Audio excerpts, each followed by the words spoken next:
The most beautifulest thing in this world. It's just like that. I get it, yeah. The most beautifulest thing in this world. It's just like that. I get it, yeah. The most beautifulest thing in this world. It's just like that. I get it, yeah.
I, the black ruler that comes forth from Smai Tyree. I and I, the almighty ruler, eyes fiery.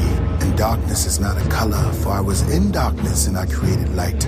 Incubated in night, meditated in sight. And you ask why I wear all white? Alright, I'm a Neteru, also referred to as an Elohim by the Hebrews, and Vishnu to the Hindus. I'm from the temples in Eridu, call me Apsu.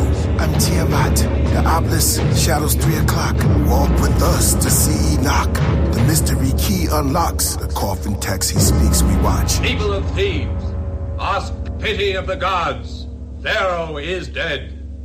Not quite, open his tomb. All praise to Amun, and the sun, which is Ra, later combined. Amun-Ra, sun, moon, and star. Your Moses knows us. Before we toyed with the cobras, we showed them our culture. The same goes for Joseph. I show you them as pharaohs, but different names in their sculptures. Olmecs, Hotep. I am Menace, my thoughts are endless, my courts are crimson.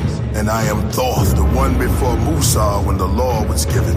You are my children, And I am Osiris, the rider of death. And I am his brother Set. Ra, the sun rises and the sun sets. Abraham kneels before Melchizedek as the 24 elders held the text. Over Isis, Ra, El, hold the scale, hold him still while his feet and palms are nailed. Behold, the pale horse gallops along the trail. The name for gods were El, Shaddad, Nimrod, mighty hunter. His statue atop of the ziggurat steps. Meet Lamu and Lahamu, then Anshar, then Kishar, and their offsprings was Antu, Kai, and Anu. From Chaldeans, the owl is seen during night upon the Nile. A child is floating down, streaming. But you have penalized angels and crowned demons. Come, meet Queen Hatshepsut. We are winged celestials, extraterrestrial beings seen by the Eskimos. We were here in the prehistoric Mexico. No,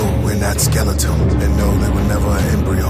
Dynastic period indigo. The Sahelanthropus Chigensis descendants, the species that mimic our kindreds, but we were monkeys. People of Thebes, ask pity of the gods. Pharaoh is dead.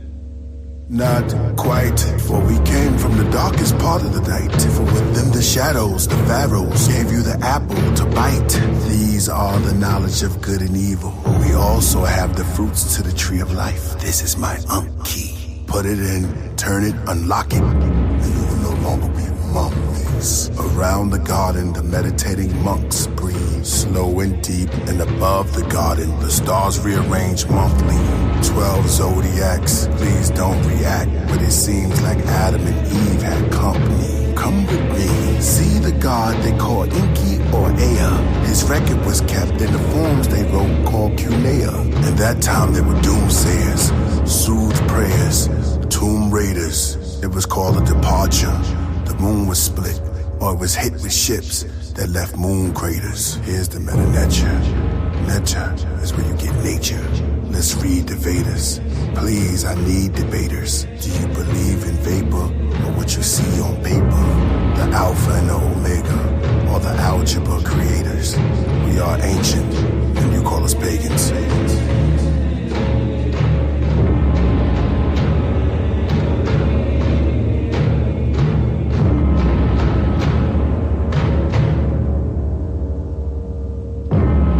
People of Thebes, ask pity of the gods. Pharaoh is dead.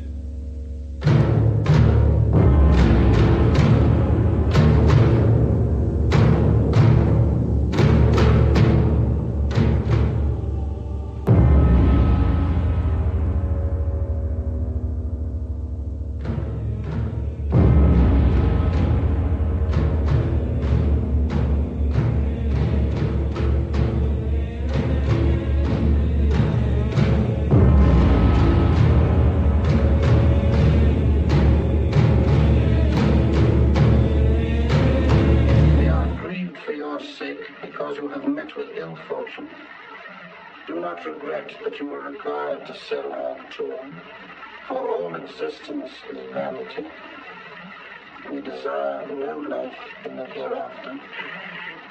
Remember always that we blessed you before we left.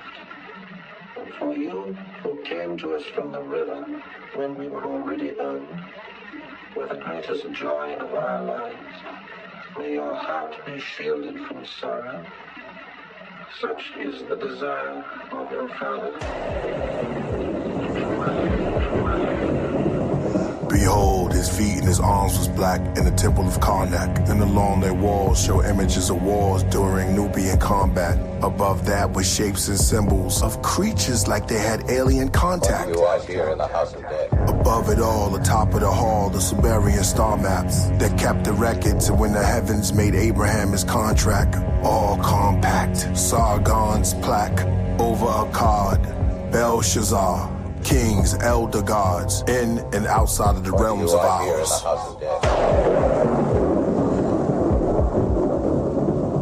Images of Thutmose III and King Tut close to birds. Do not touch or disturb the Egyptian magician's words. His arm brushed, his vision blurred, his wisdom slurred. What do you eyes here in the house of death? Nin Gazeta, attend to the cedar, make them believe us. Where is thy brother, Abel? Am I my brother's keeper? Who are the other speakers? Those from the upper ethers. Wings like a raven, I am no pagan. What do you want here in the house of death?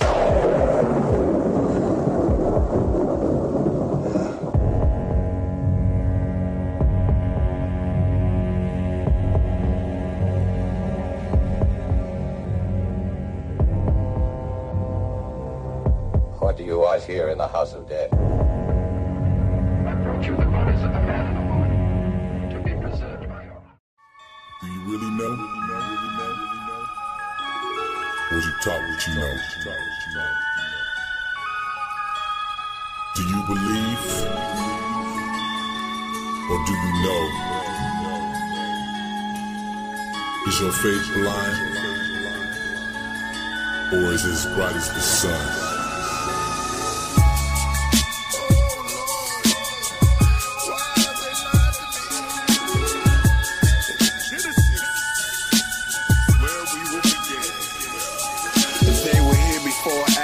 Descendants of Anu took on mortal fashion, built themselves statues in the image of themselves to worship themselves, built towers to themselves to remind them when they fell. They came from a station in space, an angelical race, giant in stature, helmet and cape that they wore.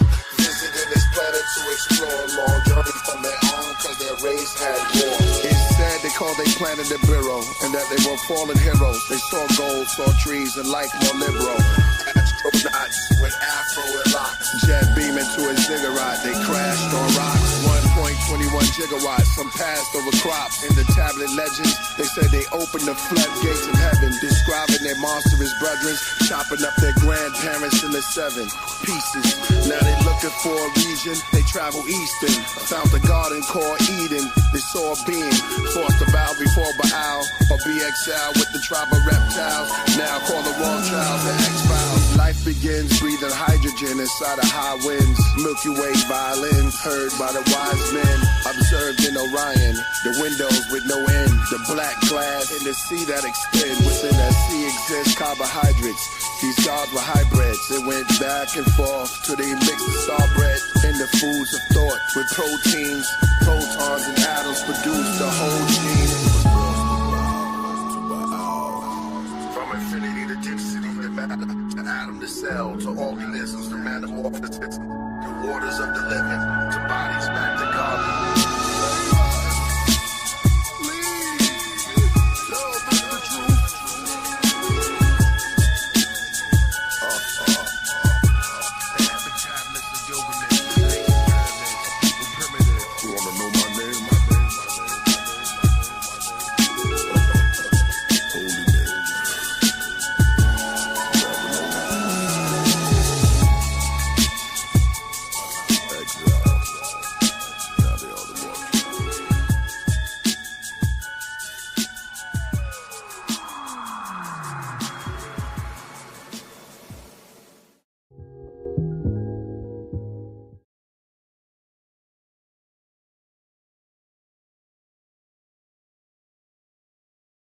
All right, boom.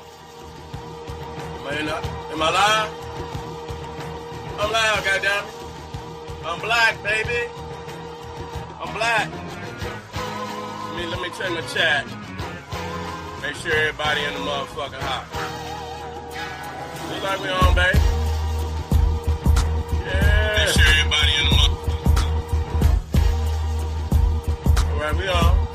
See some motherfuckers start popping up in my chat. You know we move in the groove. I wait on you. I know y'all gonna be there.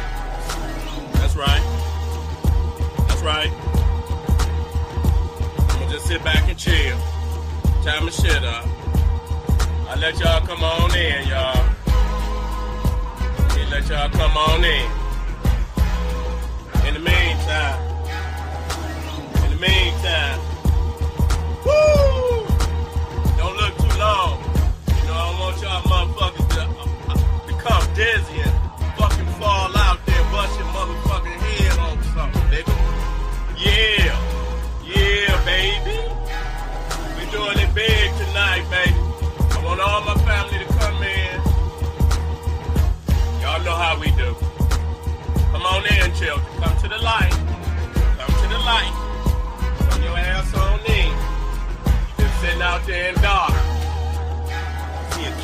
drink out of this. This my little cup. You see what I'm saying? See how I grabbed that motherfucker?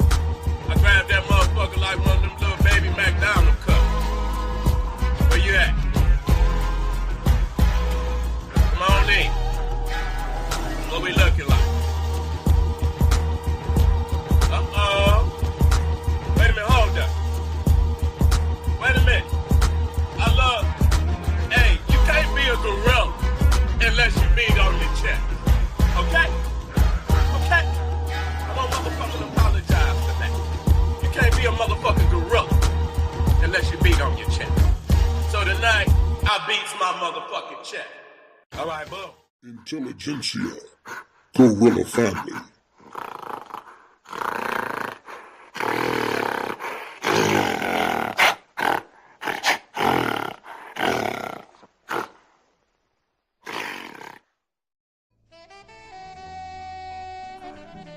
Good morning, good morning, good morning to all.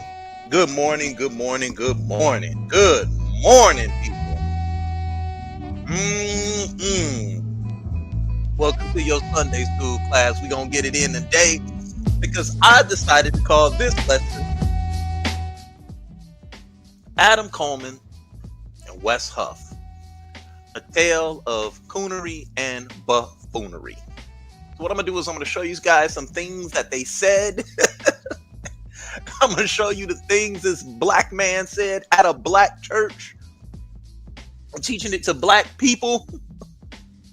We're going to go over a Time Life article about slavery and the Bible. And this is starting to pick up. This is starting to gain steam. Because what we're seeing now is people still fighting for this God, this deity that enslaved them. It's like they were taught that, oh, it's a good book. It's the good book, the good book, right? And now that you're seeing that it ain't all good, you're starting to fight for it because you're fighting for your imaginary friend. So that being said, man, giving a shout out to everybody tuning in this morning, giving a shout out to you and all, everybody tuning in. Shout out to Cedric Ortega, Ava, and Memoria. I hope I'm saying that correctly. Saran is in the building. We'll give a shout out to, let's see, who Indigenous African is in the building. And he said, what an intro. Thank you. Shout out to you, Dr. Bombay. Nana is in the building. Ogun Bula Bola is in the building. Jamar, Melanated Goddess is in the building. Coco Hayes, Rakim 777 is in the building. StreamYard chat is in the building. Everybody's in the building waiting for that morning coffee. Shout out to Godmine. Shout out to everybody. OG's videos. Yo, he tuning in, man. Shout out to everybody tuning in, man. We're going to get right on into this thing. So, if you guys know anything about Adam Coleman is a Christian apologist who shows up in the black conscious sector. And what he likes to do is he likes to ask you, what is your moral justification to say that slavery is wrong? That's his doctrine. He likes to push that doctrine or try to push that philosophy. Right? It's quite stupid if you ask me, right? Because basically what he's saying is, since you don't have a moral law, then you can't justify, you can't say that slavery is morally wrong. He's literally saying that to you. And he's literally teaching people in a church congregation this nonsense. And they're just clapping and agreeing with him, right? And we all know Wesley Huff, the new champion Christian apologist, who all Christians are running around parading. And they're not even understanding that he ain't doing nothing but using buzzwords and context clues without the correct context. And when you guys see how he tries to explain slavery in the Bible, we gonna laugh together. Shout out to Cedric Ortega, Pseudo Killer Official is in the building. Right? And this is morning coffee where it's bitter but necessary. Now, I think this is starting to pick up. The algorithm is starting to pick this up. And I saw the Deconstruction Zone doing a show on it last night. And I said, man, I was the first one. Yours truly, was the first one going at Wes Huff. It was me. Nobody else. Me. Facts over fiction. He said, tap it in from Compton. What up, though? What up, though? Anyway, so it was me who was going at Wes Huff, showing y'all that he doesn't understand what he's talking about. He's a used car salesman as it comes to the Bible, because he's convincing you all that this stuff is real. He's convincing you all that Jesus died for your sins. Now, I want y'all to go back over the New Testament one day and show me where Peter said Jesus died for everybody's sins. It was Paul teaching that. Peter is making an apologetic no different than we would make when one of our boys get killed by the police. When one of our brothers or sisters are killed by the police. Peter is running around saying, men, chief elders, men and women of Israel, we've learned from Jesus Christ who you slew. He never says Jesus died for our sins. He's a sacrifice for our sins. He's not speaking in that context. He's just speaking in context as y'all killed the innocent man. I have been noticing this here. Just going back over going back over the Bible. It was in fact Paul who started teaching that Jesus is an acceptable sacrifice. No, he's not an acceptable sacrifice. And nor is the Bible acceptable when it comes to morality. Doesn't make any sense. Moses was accused of murder because Moses murdered somebody. And you know what God said? You know what? I'm going to sit up there and use you to give my law to the children of Israel after you murdered somebody. Right? And one of the first laws God gives them is what? Slavery in Exodus chapter 20. So what we're going to do is we're going to tap in. We're going to tap into Adam Coleman first. Let's tap in on this brother right here. And let's listen to some Coonery before we listen to the Bufoonery. Because I have to hold him accountable first. Because he's our people. So guys, I'm going to get ready to share this. And we're going to get it in from here. And let me see. Let me share this screen. There he is. Quick little 9-minute video. Get ready to laugh. And what that does is it's not just about emotions. This what I do want to. I want you guys to really pay attention to this here. I want you guys to really pay attention to this. He says, contextualizing the moral argument for God's existence. Right? So let's break it down. See all these buzzwords? His modified moral argument. You apologetics kill me with this stuff. This is my modified moral argument for God's existence. Hey, shut up. Slavery is wrong. We don't want to hear that. Let's keep it going. Say that when it comes to culturally contextualized apologetics, I got to get you used to saying that now. You know what I'm saying? There's a number of different ways that we can do that. Now, we talked about black atheism, right? Many times they will use what's called the argument from evil. You know, now broadly speaking, philosophers refer to, they refer the argument from evil. It's kind of like, why do bad things happen to good people? If there's so much evil in the world, how could there be a God? All the time, atheists are going to use that argumentation. And so, one of the things that I'll do is say, actually, no. I mean, if there's a such thing as objective evil, then there must be a such thing as objective good. If there's a such thing as objective good and objective evil, then there must be some sort of moral law by which we can discern the difference between objective good and objective evil. But if there's an objective moral law, then that suggests to me that there must be an objective lawgiver, right? That's who we refer to as God. That is a slippery slope argument if I have never heard one. That is the key example of a slippery slope. And the way that he's framing the argument is only black atheists talk about slavery in the Bible. So it's a poor framing right off the top. It's poor framing right off the top. Let's keep it going. There you go, Cedric. Presupposition nonsense. Exactly. Let's keep it going. God, you're saying he's the only one that meets that qualification. So if you're pointing out something that's objectively evil, well, I appreciate it. You ought to be a Christian. You know what I'm saying? Because I'm giving you a worldview for which that makes sense of the apprehension that you have towards slavery. You see what I'm saying? So, now most of the time, and this gets to the contextualized part, most of the time when apologists teach this argument, they'll run through what we call the three premises, okay? And this is kind of just a basic formulation of what I just said a second ago. If God does not exist, then objective moral values and duties do not exist. Objective moral values and duties do exist. That's the second premise. Therefore, step three, God exists. Okay. Slippery slope. If God does not exist, objective moral values and duties do not exist. First of all, it's a poor framing. You mean if the biblical God does not exist, right? Because other civilizations had their gods that gave their moral code. You had the Egyptian gods, you had Ma'at, you had the Babylonian gods, you had the code of Hammurabi, right? You have the Hittite laws, you have all different law codes, right?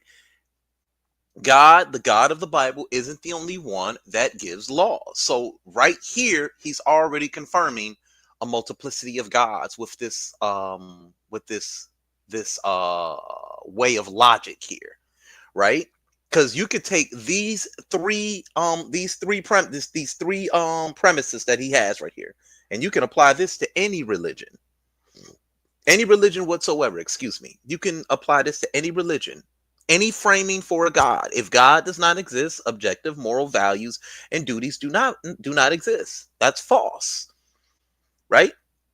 Right? Objective moral values and duties do exist. Therefore, God exists. Well, a man can be God. God is anything we place divine value upon. Like I used to tell people, my parents are God. Their law and what they teach is final in their household. Let's keep it going, because it's going to get real offensive in a minute. So usually that's a basic, we call it a deductive argument. And we call this the moral argument for God's existence. Now, normally when apologists will teach it, they'll get to this second part, number two, objective moral values and duties do exist. And in explaining it, one of the ways that you can help people to see the truth of that statement is to give examples of things that people understand to be obviously wrong. So usually they'll use the Holocaust as an example. They say, the Holocaust was obviously wrong. And so when you're dealing with atheists, typically that's where you can have some sort of common ground by which you can then make the rest of your argument.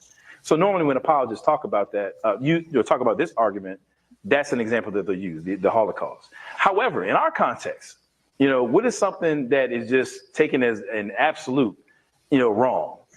Slavery, right? Everybody agrees on that. You know what I'm saying? The atheists that you're dealing with, 99.999% of the time, they're going to agree on that, right? So what I did was I crafted what I call the contextualized moral argument. So it's a modified version where if God does not exist, then there are no moral facts by which something can be deemed objectively evil or wrong. However, step number two, some things like chattel slavery on the basis of race are objectively evil or wrong. Therefore, God exists, So that's one of those things where, okay, I'm going to get some buy-in for my argumentation based upon something you already believe. You agree with me that child slavery is wrong. I'm just saying that your worldview doesn't have the moral framework to justify that conviction. However, God then gives us a moral foundation by which we can say that there's good and bad and so on and so forth. And that's going to work towards my argument, Now, sometimes people will take a different direction and say, well, I don't believe that there's such thing as right or wrong. It's all relative. Like, remember I showed that graph earlier, that chart earlier, where you got 73% of folks, will say that, actually it's situational. And that's where you really want to press them and say, okay, well, do you really believe that? I just dropped a video the other day about Dave Chappelle where I made this point.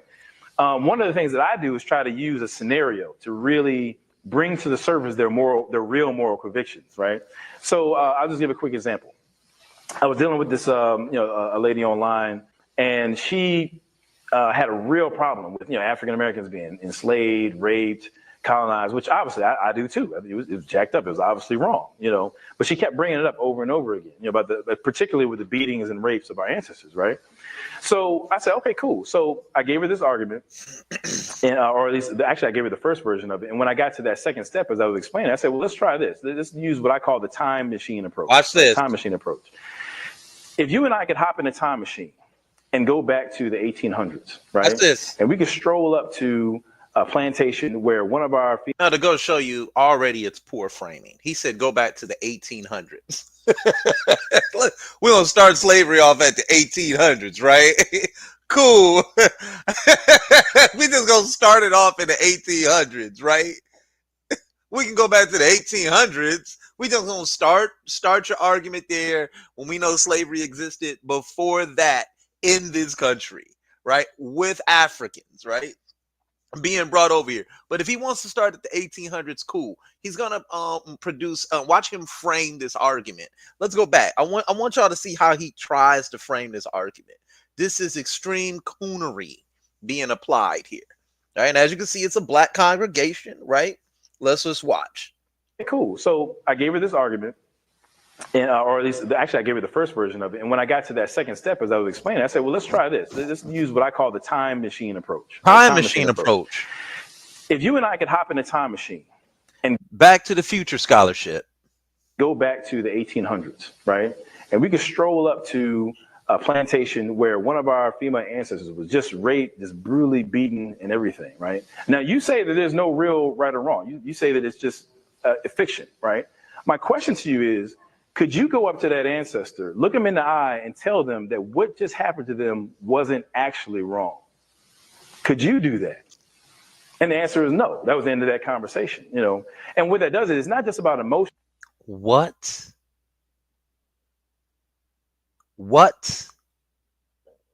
He said, could we go back to the 1800s and say slavery is wrong?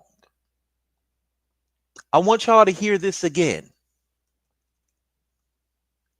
A plantation where one of our female ancestors was just raped, just brutally beaten and everything, right? Now, you say that there's no real right or wrong. You say that it's just a fiction, right? My question to you is, could you go up to that ancestor, look them in the eye, and tell them that what just happened to them wasn't actually wrong? Could you do that? And the answer is no. That was the end of that conversation, you know. And what that does is it's not just about No, yes, we could.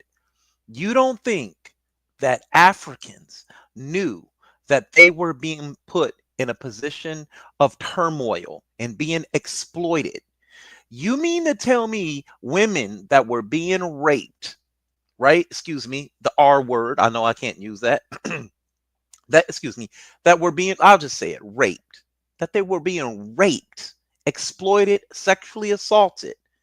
That you can't go up to them and tell them that's wrong. They know it's wrong. That's why they're screaming and everyone's in terror.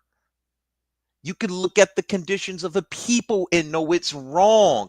What he's saying innately is you need a moral code, something written down to tell somebody it's wrong. First of all, it's one of the biggest cop-outs I've ever heard. And it's some of the poorest framing that I've ever heard.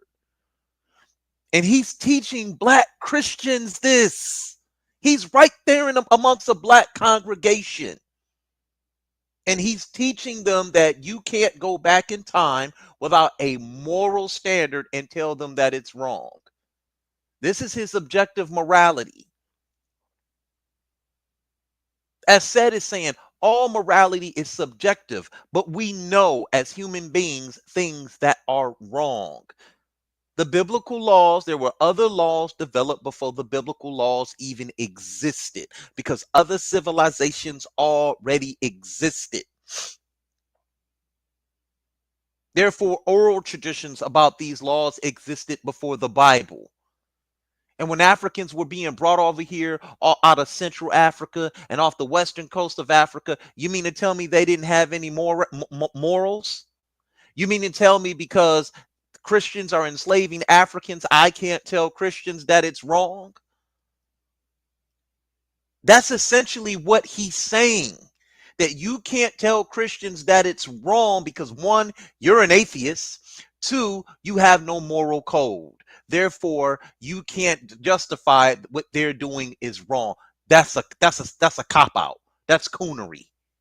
That you're using us as an example to justify this deity called Yahweh in the Bible. You're using your own Holocaust to justify the actions of Christians in the New World, imposing themselves upon indigenous people, not only over here, but in Africa. This is the wrong type of attitude to have.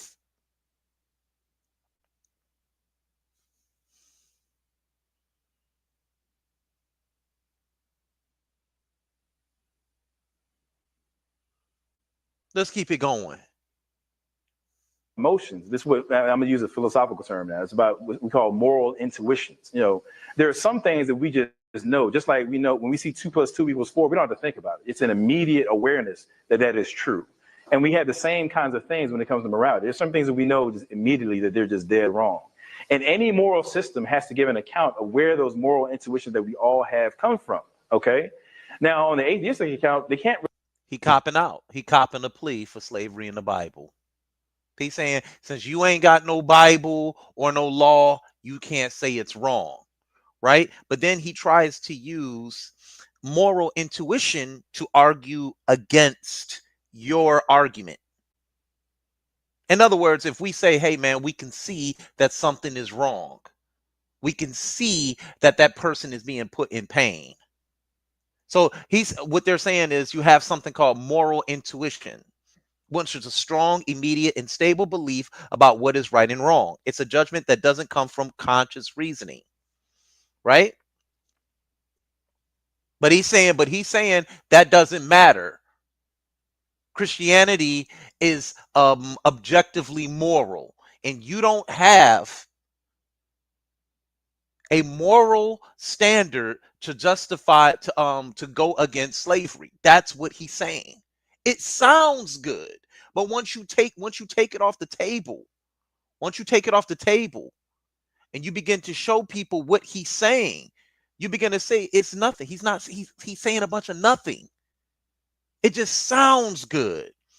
Really give a good one, but I think that we can, obviously, because God, who is the centerpiece, who himself is good, right? He's not good in the sense that he's well behaved. He's good in the sense that I'm Adam Coleman, right? He's goodness itself, right? So God being the foundation of morality, right? He has intentions for how he wants us to treat one another, right? So he has intentions on how he wants us to treat one another. Well, if that's the case, why is slavery in the Bible? Why is slavery even in the Bible?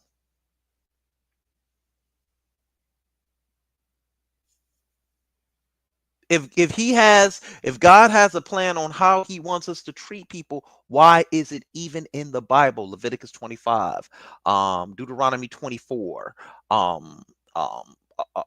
Exodus 20, and so on and so on. The story of Tamar being sexually assaulted in the Bible.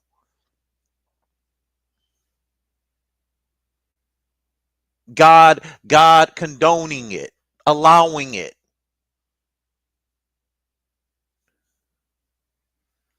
So he basically downloads, as we're made in the image of God, he downloads that those moral intuitions, so to speak, and he gives us that imprint, and that's where those things arise from. Whereas on atheism, I would argue that they don't have a good basis for the kinds of moral intuitions that they would need to make some sort of You see how if you're an atheist, somehow you're just evil in their eyes.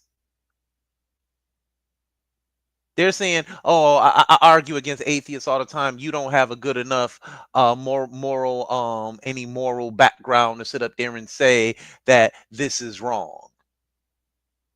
It's wrong. We could look at the moral fabric of society today and back at it and say, you know what, that was wrong. What moral code are using? The Constitution of the United States. Slavery is wrong. As an institution, it's wrong. The Constitution corrected itself. The Bible cannot correct itself because it's supposed to be the word of God. Everything in that book is final. So man is made in the image of God. Therefore, man can enslave man for a couple of shekels. it's okay for man to force himself onto a woman because onto a woman because she's a slave. She's not free. It's okay for a man to beat on one of his servants or a slave as long as they don't die. This ain't even the good part. We're not even at the crux of the lesson. I just want to show you all what they do is they go, this is essentially, this is how you make niggas slaves. You get somebody to get up there and talk to him, he sounds all sharp with his reasoning. As if the biblical moral foundation is the first and only foundation that ever existed. Well, according to the Bible itself, it's what, 3,500 years late when it comes to laws. Africa had them already. They had governments, the way to govern people. Nubia had it already. Yes, Adam Coleman is the slave Bible in full effect.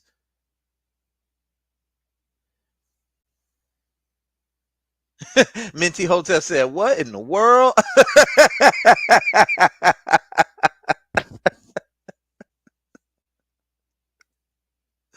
Yeah, indigenous African. Thank you. Indigenous African. He says, there you go right there. It's simple. There you go right there. It just ends it all. I just ended it all. The Constitution can be changed, and the Bible was not meant to be changed. Big difference. So if they start asking you what's your moral justification to say slavery is wrong, the Constitution of the United States says that shit is wrong. Well, they had it too. Well, they corrected it because we know man put the Constitution together.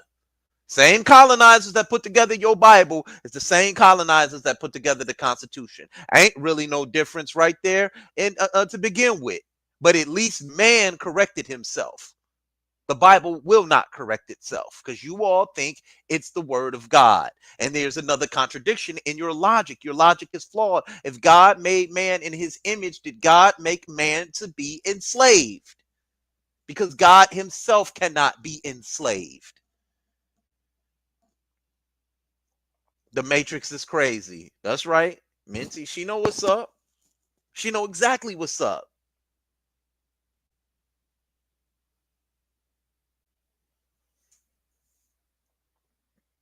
She over there with Saba Tahuti learning about the Matrix, and this is what he's teaching.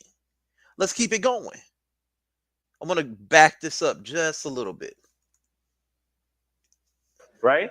So God being the foundation of morality, right? He has intentions for how he wants us to treat one another, right? And so he basically downloads, as we're made in the image of God, he downloads that those moral intuitions, so to speak, and he gives us that imprint, and that's where those things arise from. Whereas on atheism, I would argue that they don't have a good basis for the kinds of moral intuitions that they would need to make some sort of sense of their worldview. Yep. I can take one more question, I think. True Idiot Podcast. I gotta call it what it is. I gotta call that what it is. Now, as you guys can see, that was a black man telling black people that atheism cannot talk to you about slavery being wrong in the Bible because they don't have moral justification to show that it's wrong. And he even used an example of the African Holocaust to say, if you went back in time, could you sit up there and tell the person being enslaved that their enslavement is wrong? He said it.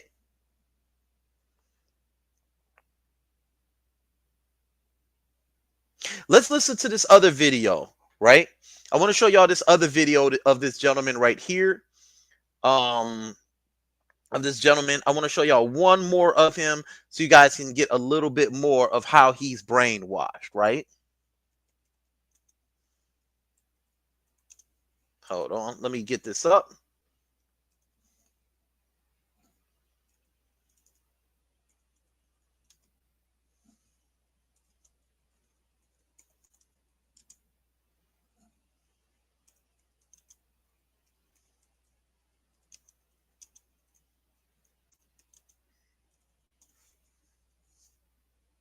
Here it is right here.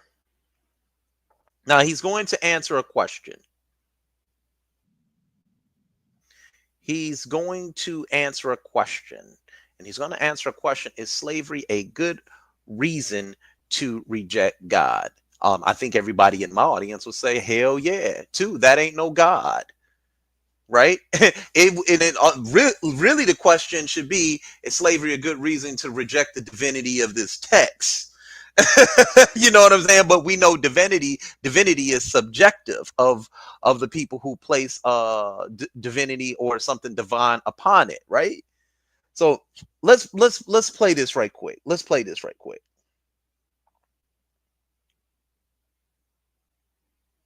Welcome to the 1 Minute Apologist. Bobby Conway here with Adam Coleman at the CIA in New York. Doing good, bro. Glad to have you on the program today. Look, you do some stuff as it relates to apologetics, and I know that you are a sociologist by doing social work and some of that stuff. You also are passionate about offering a defense for the Christian faith. I guess my question to you, Adam, would be, what would you say to the atheists that would say that they reject belief in God because of slavery in the African context, American context? Yeah, sure. So this is a question that's coming up quite a bit, and unfortunately gaining some steam as an objection to Christianity in the African American context. And generally, what I do is I start with the fact that if someone has some angst about that, about slavery and reconciling that with the existence of God, they're presupposing that African enslaved persons have some value, that was undermined by that, a system of chattel slavery. And so on the biblical. Repeat that, Negro. Listen to what he just said. Listen to what he just said. In the African American context. And generally what I do is I start with the fact that if someone has some angst about that, about slavery and reconciling that with the existence of God, they're presupposing that African enslaved persons have some value. That was undermined by that, a system of chattel slavery. And so on the biblical worldview, I can affirm that. If we have a God who, Genesis 1:26-27, he creates us, he confers value. African enslaved people start with the fact. I told y'all this is severe Coonery in full effect. Oh my God. All right. That if someone has some angst about that, about slavery and reconciling that with the existence of God, they're presupposing that African enslaved persons have some value, that was undermined by that, a system of chattel slavery. It wasn't. And so on the biblical worldview, I can affirm that. If we have a God who, Genesis 1:26-27, he creates us, he confers value on us, he has intentions for how we ought to be treated. It makes a lot of sense. Slavery, particularly the version of chattel slavery that we see in early America, certainly it undermined that.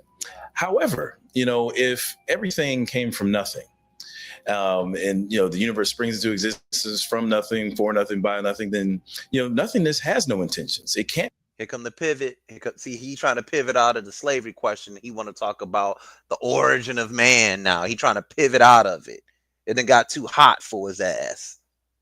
Confer value on anybody or anything. And so it would seem to me that we live in a valueless universe.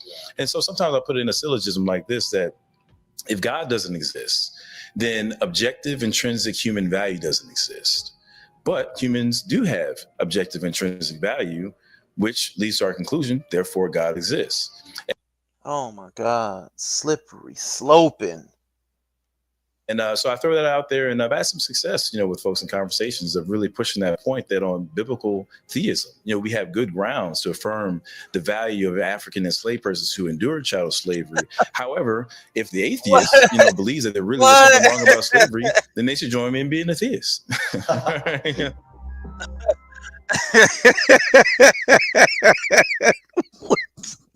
What type of beta male shit was that? Excuse my language. What? You said that we're presupposing that African slaves had value just because we say that it's wrong? It's almost like you guys will say anything to try to make sense of that book. Anything. But let's get to my favorite court jester right here, which is Wesley Huff. we got to get to this, right? We got to get to this, right? We have to get to this because this is important, because this is their champion now. All right, we done seen enough of the Coonery. Let's get to the Bufoonery. Then we gonna get to the article and how we can reconcile these things, guys. Shout out to everybody tuning in. We got Kansu in the building. We got 5 in the building. Jamar Shalom, Ricardo Robinson, someone new in the building. Thank you, thank you, thank you. He is now in the building, guys. Let's get to their new champion here. Let's get to it. That was crazy. That was crazy. All right, let's get to it. I've had a few conversations. So I wanted to make a quick video about slavery in the Bible, and particularly Old Testament slavery, because I've had a few conversations on this topic recently, and I think it's a pertinent topic. I've definitely gotten a lot of response from the last Facebook Live video where someone asked me about polygamy, and I think to some degree or another, this falls into a similar category of subjects that a lot of Christians just, they don't really know how to deal with, or even what's going on when they read about slavery stuff in the Old Testament. And the Bible gets a lot of flack for its use of seemingly permissible institutions like slavery. But I think there are a few important factors to keep in mind here that I want to go over this morning. So hopefully this proves to be helpful. First, slavery was such an integral part of the social, economic, and institutional life of the ancient world, especially contemporary to Old Testament Israel, that it's difficult to see how Israel could have existed without it or effectively abolished it. And I want to make an analogy to try to illustrate this point, which is obviously not 100% analogous, because all analogies will fall short at some point or another. But I want to compare slavery to our modern use of oil and natural gas. So let's say a few centuries from now, society looks back on our use of petroleum as a complete moral abhorrence. Now, whether you believe that or not is besides the point, because it's for the purpose of this illustration. Let's say that's what people think looking back on us today in 2020.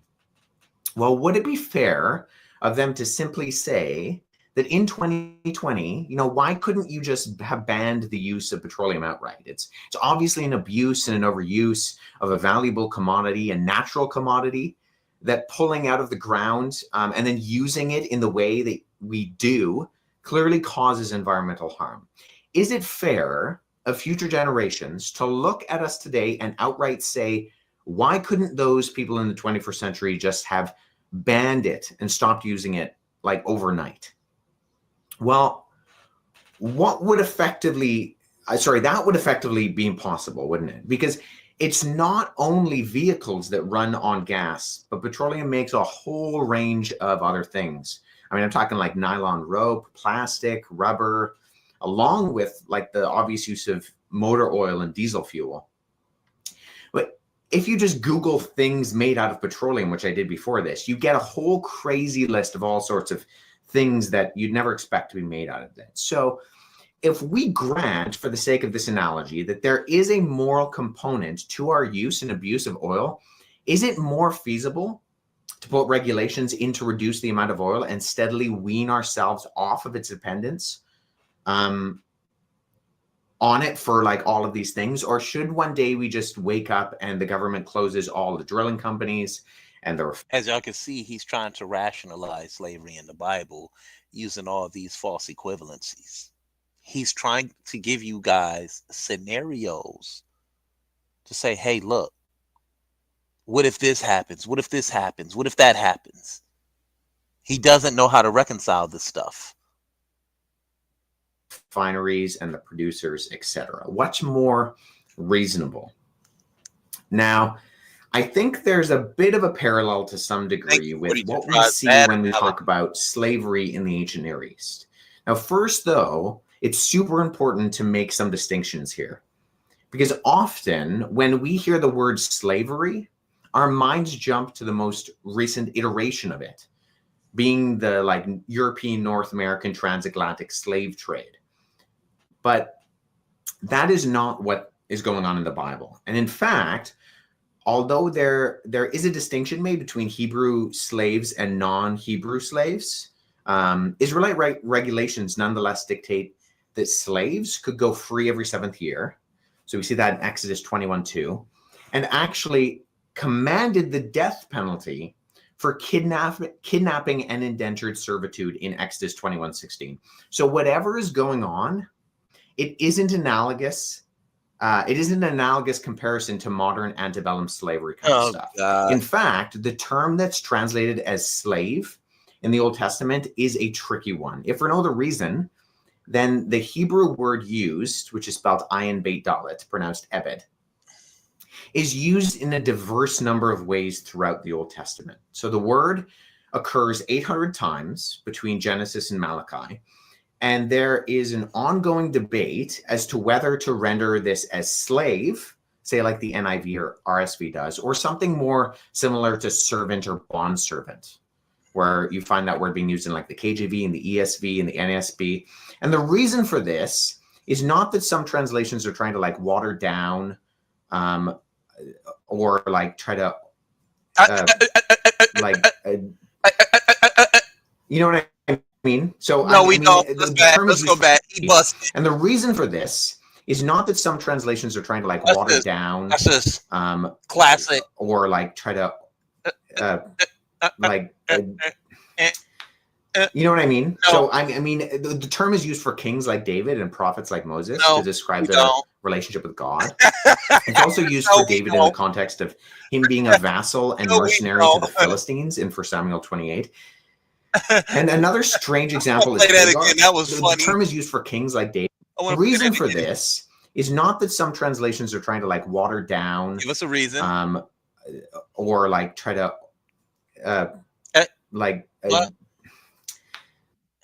y'all see, he knows he's lying.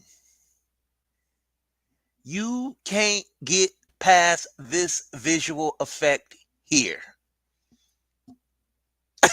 And to this African say, where do you find these people?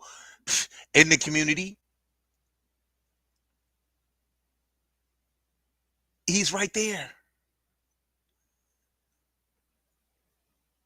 He can't explain it. You know what I mean? So I mean, the term is used for kings like David and prophets like Moses to describe their relationship with God. It's also used for David in the context of him being a vassal and mercenary to the Philistines in 1 Samuel 28. And another strange example is Hagar, who's the handmaiden of Sarah in Genesis 16. And Hagar there is called an Ebed, but there's no distinction in the text that she's anything more than a servant, and she's never forced to do anything against her will. So the problem is that the word in Hebrew indicates some sort of subservient relationship, but the nature of the relationship isn't always clear from just its mere usage and context.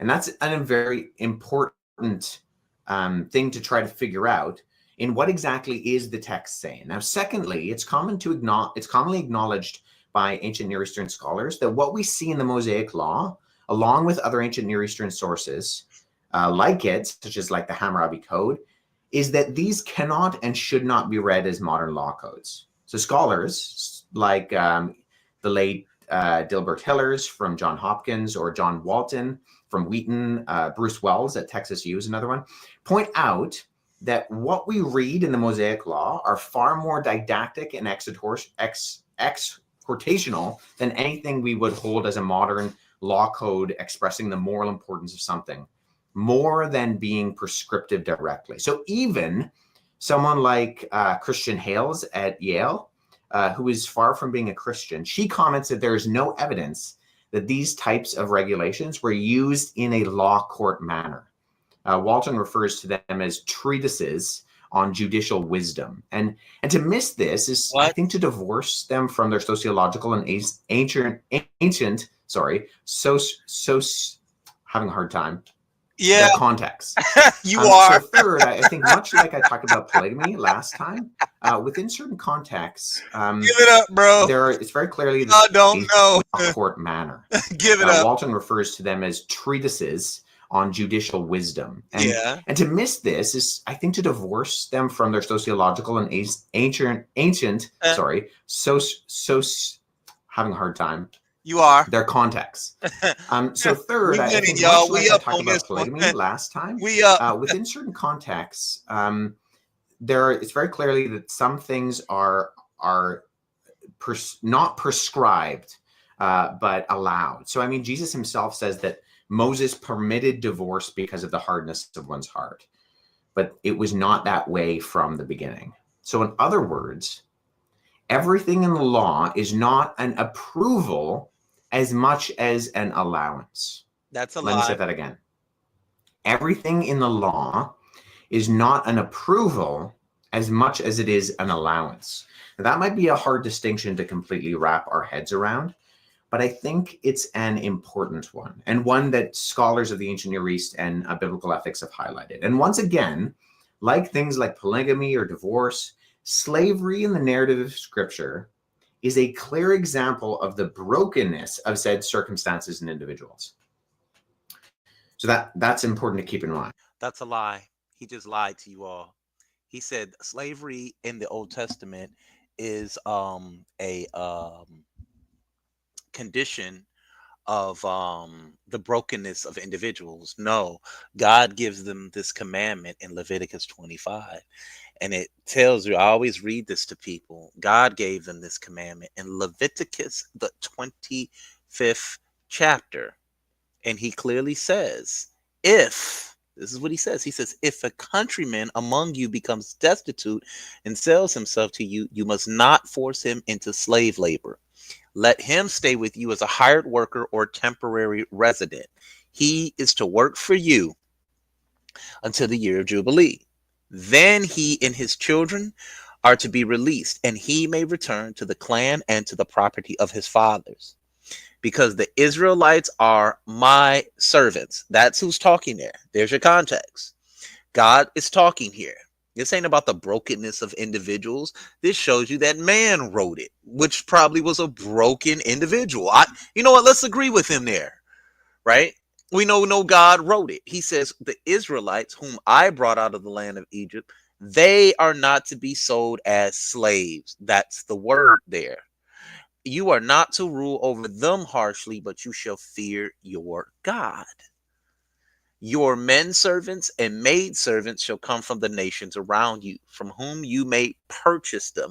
This is your form of chattel, no different than slaves being put on auction blocks and over here in the New World, or us, excuse me.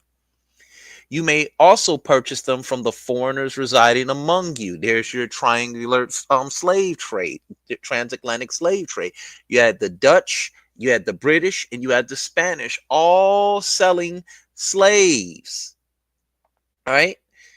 So you can purchase them from the foreigners residing among you or their clans living among you. You got Spanish Florida, slaves. Louisiana, Louisiana, the French. You got all these different nations over here, right? These may become your property. There's your chattel slavery. There's your slave trade. You may leave them to your sons after you to inherit as property. You can make them slaves for life, but as for your brothers, the Israelites, no man may rule harshly over his brother. So they're having a hard time explaining this one so far, guys.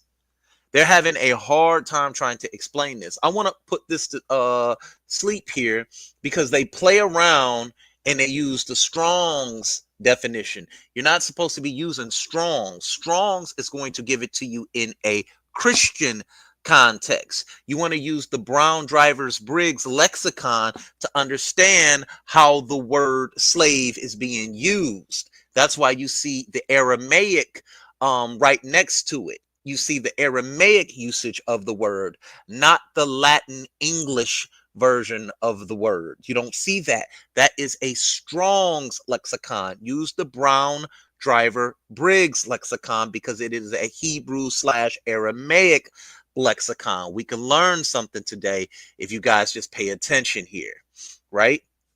Now, let's see. I read to you all Leviticus 25:6, right? And it says right here, 1, a slave, servant of a household.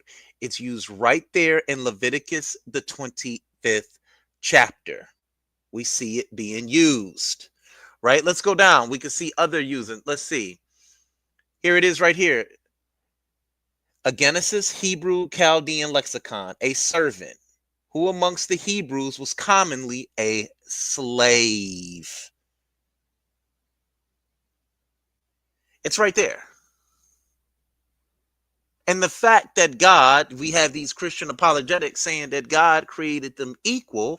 Why does he have servants or people being purchased? That is a form of chattel, and it's very exploitative. Right? Here it is right here. Let's keep reading. The name servant is also applied. A, to a whole people when subject and tributary to another, to the servants of a king, i.e. his ministers or courtiers, right? Messengers, military captains. So it has many different usages here. But we know the context in Leviticus, the 25th chapter, and Exodus, the 25th chapter. Here, let's go into this. All right. So they want to say it's a servant, right? Okay, let's see. It says, if a man strikes his manservant or maidservant with a rod, and the servant dies by his hand, he shall surely be punished. However, if the servant gets up after a day or two, the owner shall not be punished, since the servant is his property. Why are you striking people that's helping you? How are you hitting them so hard that they got to get up after a day or two? I guess they got to get up that day or you're in trouble, right? There's your context. We know these are slaves. Exodus 21. If a man, and notice this is in the book of Exodus. God has a problem with slaves, but then you know what God says? You know what? I'm going to allow my people to enslave the Canaanites. Yeah, I'm a fair and righteous God. If a man strikes and blinds the eye of his manservant or maidservant, he must let the servant go free. Why are you letting servants go free? Are they being held without their against their will here? And the only way he can go free is because his eye got knocked out.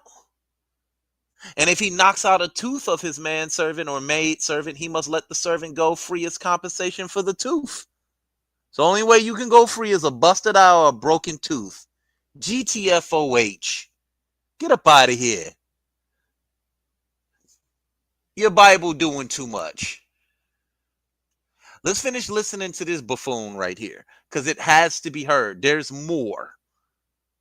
So that being said, you won't find a section of the Mosaic moral law that denounces slavery outright.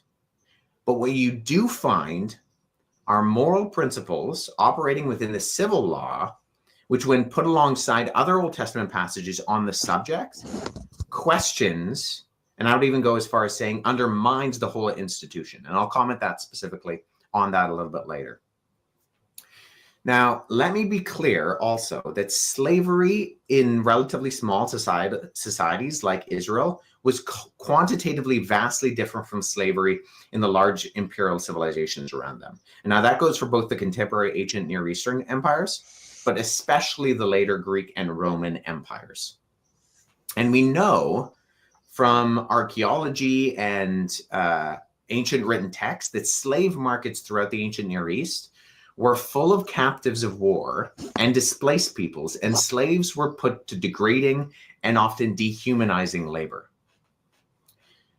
In the pastoral agricultural society of Israel, though, slaves were largely residential. They were domestic workers, complementing, but not. So you have a problem with that, right?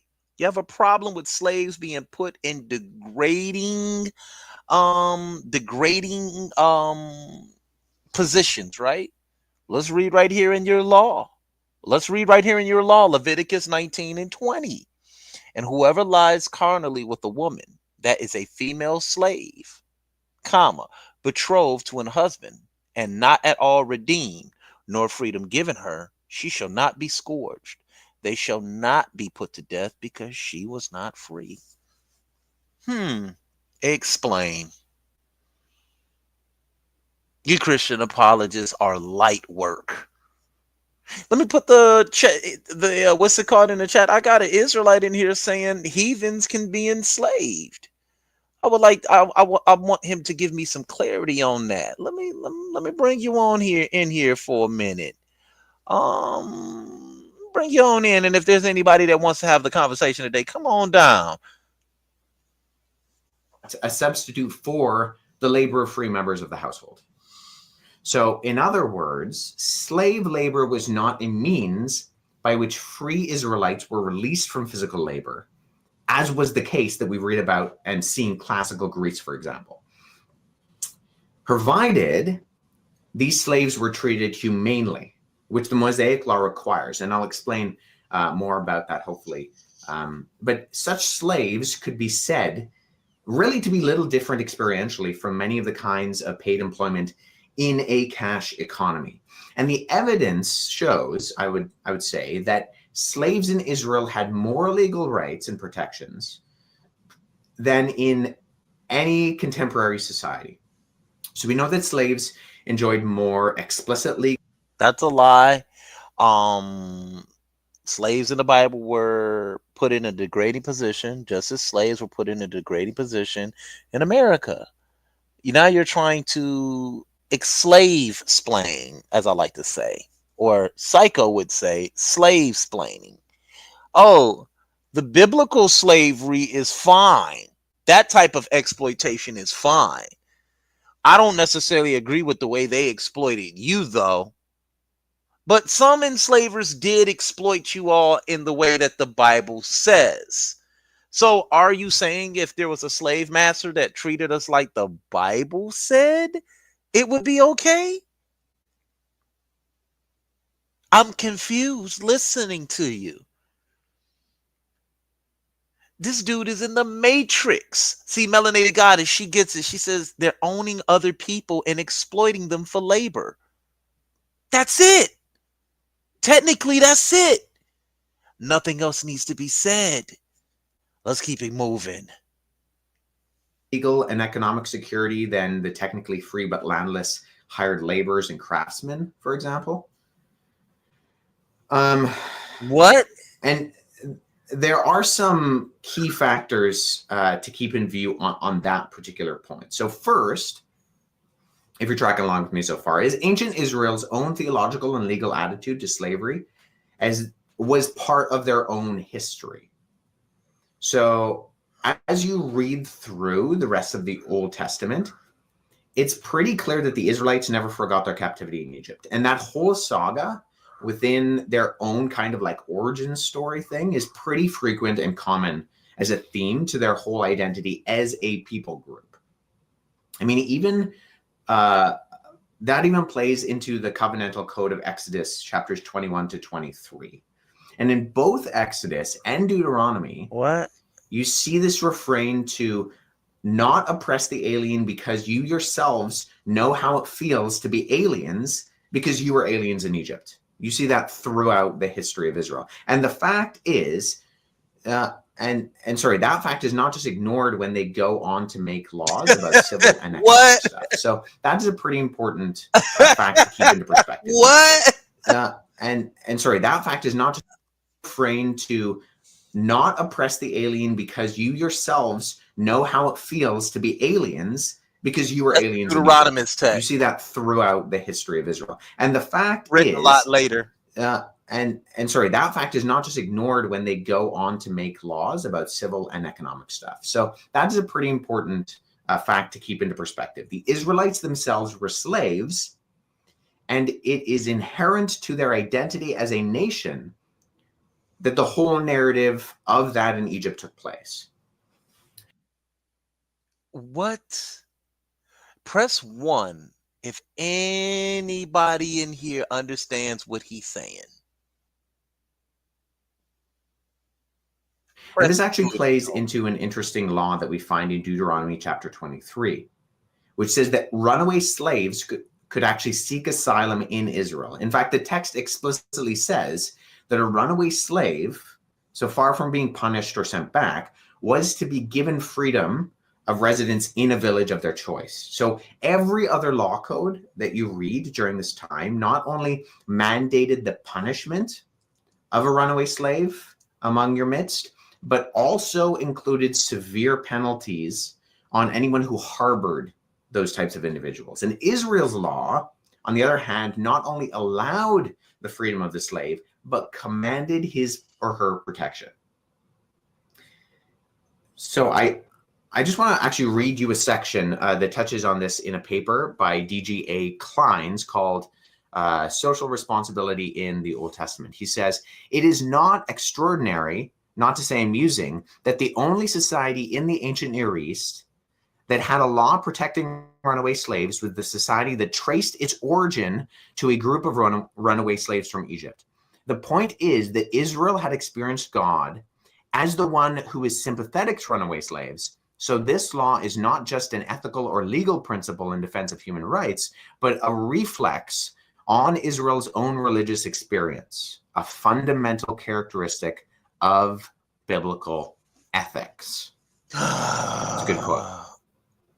So the final comment I want to make about slavery in the Old Testament is simply to remark that once again, unlike the institutions throughout the rest of the societies of Mesopotamia and Africa and Egypt at the time, was that it was not a sacrosanct institution. Now, what do I mean by that? Well, what I mean by that is that slavery was never viewed as natural. In other words, it was not regarded as divinely ordered and a part of creation itself, as those slaves and free were different degrees of humanity. And the very first mention of slaves and slavery is in the context of a curse in Genesis 9:25-27. So in Genesis, slavery in the Bible is divinely inspired.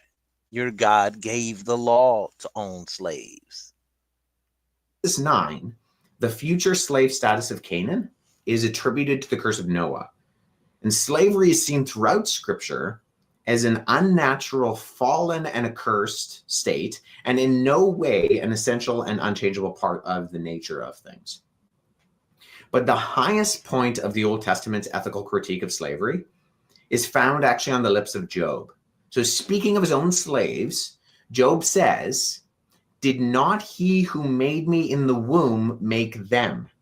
Did not the same one form us both within our mothers?" You can find that at Job 31:15. And for the sake of brevity, I'm going to start wrapping up my thoughts here, but I'll definitely make a follow-up video to all of this because it's actually these facts coupled with this concept of the Imago Dei, of all humanity being created in the image of God, and the fact that Jesus himself is described as a servant. And of course, Paul's discourses in Galatians 3:28 and Colossians 1:4, that in Christ there is no slave nor free, that leads to our only example of slavery being overturned. So the whole concept of human universal equality is fundamentally Christian. No, that is incorrect. The New Testament Gospels do not overturn the laws that was held in their Sanhedrin. That Sanhedrin was the final say, and they did not read the Gospel. They rejected their laws, which is the laws of Moses, were read in their synagogues, in their Sanhedrins. Not the Gospel, because it did not exist. That is a lie. The Gospel does not overwrite anything. It doesn't abolish anything. Christian. And you can read historians like Tom Holland who point out that you do not, and he even says cannot, derive these ideas from anything other than a Judeo-Christian worldview. So let that sink in. Every movement to abolish slavery throughout history has been a Christian-inspired movement.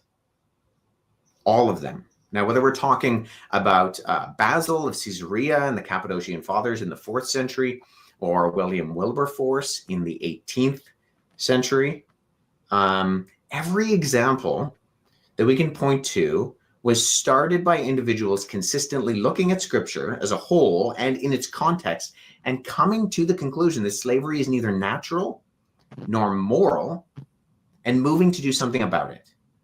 This is what Glenn Scrivener highlighted, actually, in his interaction with Matt Dillahunty on Unbelievable Radio. You should go listen to it. When he says that we don't have any examples throughout recorded history of a single document or a series of documents or a library of documents that has done what the Bible has done in the movement to abolish slavery. And slavery historically has been a human universal. No one even attempted to overturn the institution of slavery other than those who took the Bible seriously. Now, particularly in the 18th century with evangelical Christians and the Quakers, with the movements of guys like Wilberforce and Granville Sharp and Hannah More, and of course others. And in this conversation, Scrivener points out that you cannot do a compare and contrast. There is no like A and B testing on this. So I know I've just scratched the surface on this topic. No, you haven't. And I don't necessarily. No, you haven't.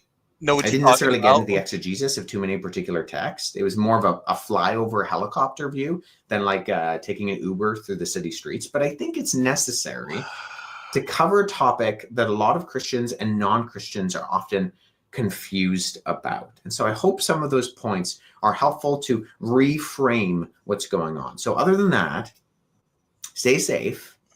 And thank you for listening. I no doubt will make another video where I'll get into some of these texts. More bullshit. But I think that those are some important key factors to highlight in this discussion. Often when you see a view of slavery in the Bible that looks like it's promoting it, I think nothing could be further from the truth when you consult the ancient Near Eastern scholars and the biblical ethicists, when you look at the context of what's going on in Israel compared to the ancient Near East, and the word that's being used for slave and other things like that. So other than that, thank you so much for listening, and we'll follow up again soon, time permitting, hopefully. Stay safe, everyone.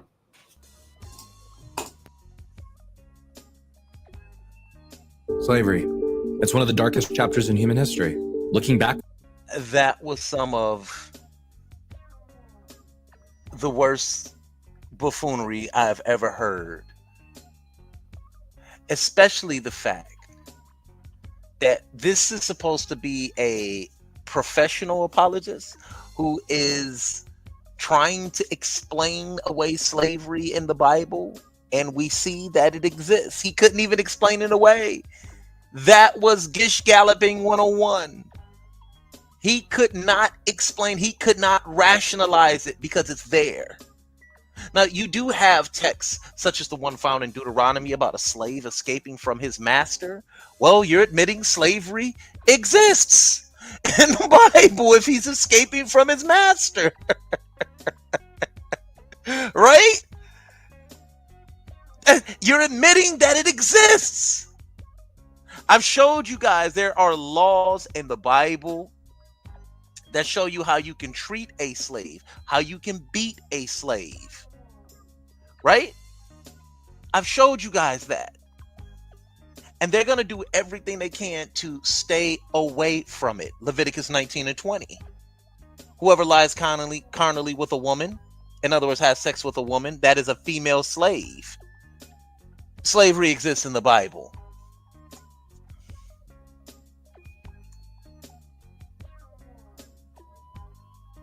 Here it is again, right here in Deuteronomy 22:28-9. If a man find a damsel that is a virgin, which is not betrothed, and lay hold on her and lie with her, and they be found, then the man that lie with her shall be given unto the damsel's fathers for 50 shekels of silver, and she shall be his wife because he have humbled her. He may not put her away all his days.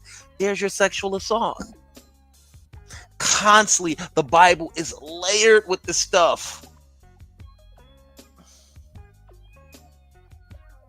Genesis 19:7 and 8, where you actually have a so-called righteous man trying to bargain off his daughters to a bunch of sodomites.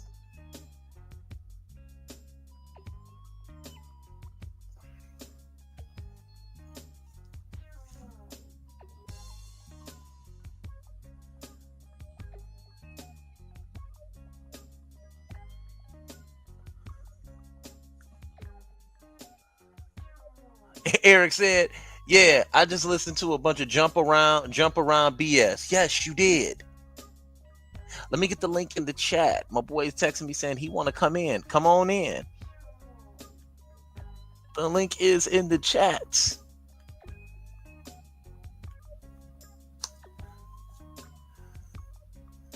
So y'all just heard Wesley Huff and Adam Coleman both try to explain slavery in the Bible. One person admits it was there, but he's saying because you're an atheist, you can't justify it. You can't speak against it because you're an atheist. You don't have a moral code. What is your moral foundation that you're using to say that it's evil?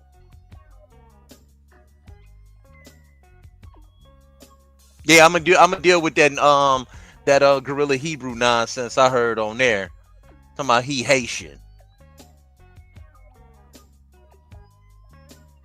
No Jumper Radio making a fool of him. That dude looked like Hakeem from wrestling back in the day. He looks like Hakeem from wrestling. Y'all remember Hakeem? Y'all remember him? Here, I'll show you. There he is. There's Guerrilla Hebrew right there. There he is. Look just like him. I hated this wrestler. I couldn't stand this wrestler. Don't get mad at me. It's right there. He looks just like him.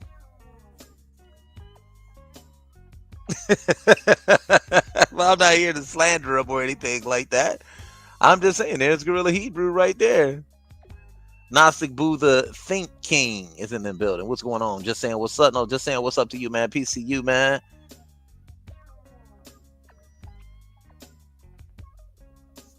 Couldn't stand Akeem.